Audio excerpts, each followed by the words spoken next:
Hello guys, tutorial nga pala to paano mag-register sa WeChat.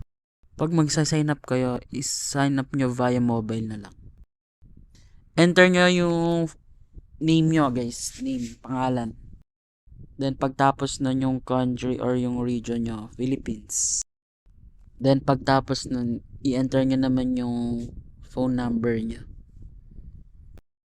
Then pagtapos nyong i-enter yung phone number nyo, lagay nyo naman yung desired password nyo.